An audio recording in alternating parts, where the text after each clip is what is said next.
Part 2 में आपने देखा था जैसे ही अमित के मम्मी पापा गांव में आए थे तो गुंडों ने उन्हें घेर लिया था, जहां सोना उन्हें बचा लेती है। सोना की बहादुरी देख के अमित के मम्मी पापा बहुत खुश हो जाते हैं। तो अमित उन्हें बताता है मैं जिससे प्यार करता हूँ वो यही सोना है। क्या अमित के मम्मी पापा मानेंगे? देखो आगे। अमित तू मजाक कर रहा है ना? ये वही सोना है जिसके बारे में तू घर पे बात कर रहा था?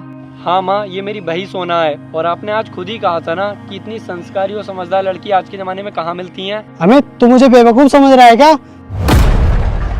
ये तेरा और इस लड़की दोनों का प्लान है ना? तुमने जानबूझ के वो गुंडे यहाँ भेजे ताकि ये हमें बचाए और हम इम्प्रेस होकर इस रिश्ते के लिए हाँ कर दें? पापा आप ये क्या कह रहे हो? मैं ऐसा क्यों करूँगा? अंकल जी रोक टोक के लिए माफी चाहूंगी, पर आप गलत सोच रहे हो। वो गुंडे अमित ने ना भेजे, वो गुंडे हमारे गांव के बिगड़े हुए छोरे हैं। और रही बात प्लान की, तो मदद मैंने इंसानियत के नाते की, कोई सौदा या रिश्ता पक्का करने के लिए ना। क्योंकि हमारे गांव में मेहमान की मदद करना फर्ज होया करे, एहसान नहीं। अच्छा तो तुम ये कहना चाहती हो कि तुम्हें पता नहीं था कि हम अमित के मम्मी पापा हैं? पता था अंकल जी, पर अगर आप अमित के भी माँ बाप ना होते तो भी ये सोना लाठी लेके ऐसी खड़ी होती। और हम गांव वाले रिश्ते दिलों से जोड़ा करते हैं, कोई ड्रामा या चालाकी से ना।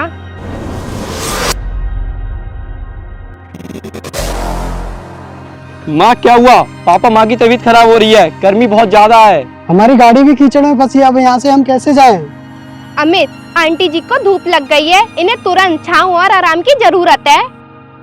अंकल जी आप मेरे साथ मेरे घर चलिए, हमारा घर यहाँ से थोड़ी दूर है।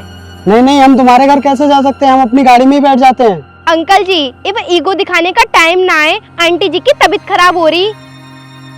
आप इन्हें लेके हमारे घर चलिए, मैं सुमित भैया को बोल के आपकी गाड़ी भी निकलवा दूंगी। तब तक आप सब हमारे गरीब खाने में आराम कर लीजिए। ठीक है चलो। बापू ओ बापू बाहर आजा, देख शहर से मेहमान आए हैं।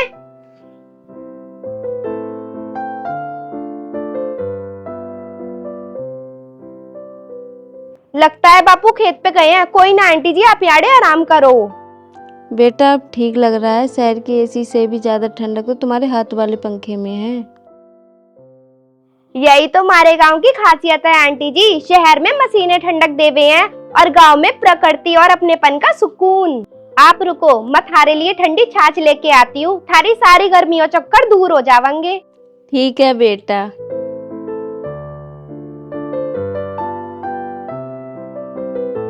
वाह बेटा, आज तक मैंने इतनी मीठी और ठंडी छाछ नहीं पी है। सच में बेटा, मेरे शरीर में तो इसे पी के एकदम जान आ गई। देखो सोना, तुमने हमारी मदद की और मेरी बीवी का ख्याल रखा, इसके लिए बहुत बहुत शुक्रिया। मैं किसी का एहसान नहीं रखता। बताओ तुम्हें ये सब करने के लिए और उन गुंडों से बचाने के कितने रुपए चाहिए? पापा आप ये सब क्या बोल रहे हो? अमित तू बीच में ना बोल। अंकल जी आप बहुत बड़े बिजनेसमैन हो गए शहर के। थारे शहर में पानी की बोतल से लेके इंसान की मदद तक और शायद सब कुछ बिकता होगा, पर हमारे गांव में दो चीजें कभी न बिकती। कौन सी दो चीजें?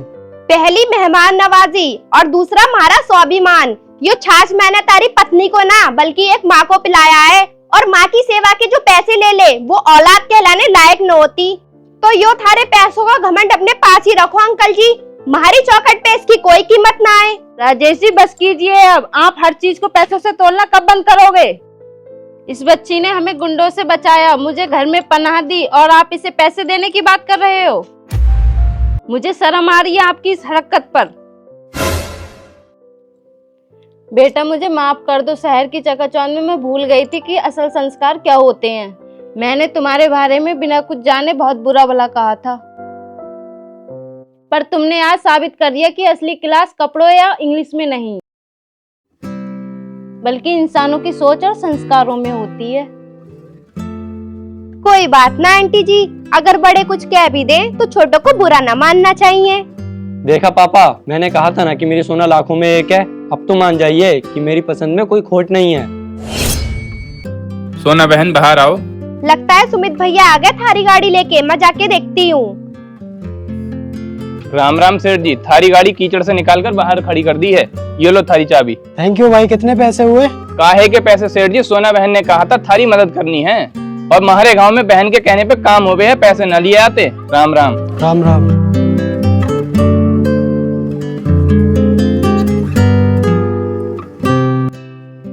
मैं शहर की बड़ी इमारतों और दौलत के बीच रहकर ये भूल गया था कि इंसान की असली पहचान क्या होती है। मुझे लगा मेरी हैसियत बहुत बड़ी है, लेकिन आज तुम्हारे इस छोटे से घर में आकर मुझे अपनी सोच बहुत छोटी सी लग रही है।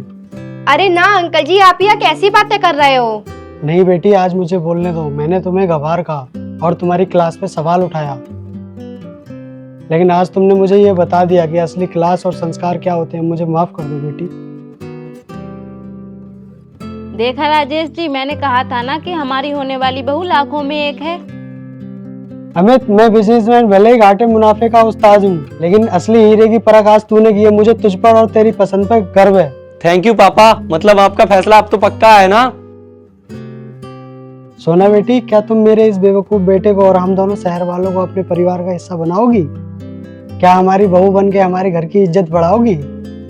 अब जब इतने प्यार से आप पूछ रहे हो अंकल जी, तो यह धाकड़ छोरी मना कैसे कर सकती है? मन ने मंजूर है।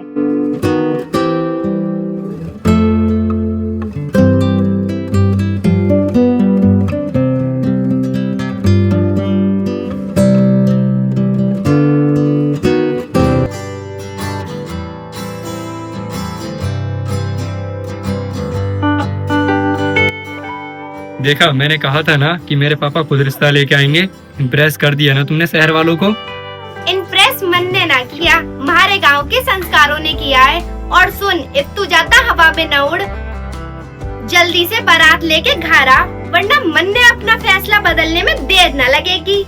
ऐसा मौका मैं तुम्हें कभी नहीं दूंगा मेरी शेरनी। अगली बार ये शहरी बाबू जब इस गांव में आएगा ना, तो पूरे शान के साथ बारात लेके आएगा।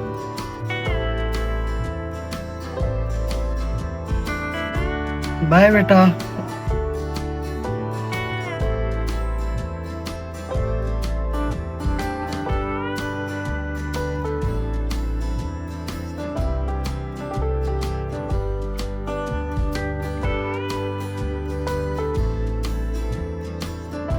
तो राम राम जी। तो आई होप गाइज आपको हमारी ये धाकड़ चोरी के तीनों पार्ट बहुत अच्छे लगे होंगे। और अभी तक अगर आपने हमारी धाकड़ चोरी के तीनों पार्ट नहीं देखे हैं तो जल्दी से जाओ इसी चैनल पर और तीनों पार्ट को देखो, तब आपको स्टोरी समझ में आएगी। और गाइज अगर वीडियो अच्छी लगी हो तो लाइक करें, कमेंट करें, शेयर करें, और चैनल पे नए आए हो तो प्लीज सब्सक्राइब जरूर करें। और गाइज थोड़े दिन बाद इन तीनों पार्टों को मिलाकर हमारी पूरी फिल्म रेडी हो जाएगी, जो कि इसी चैनल पर फुल फिल्म के साथ अपलोड होगी। उसे भी जरूर देखना।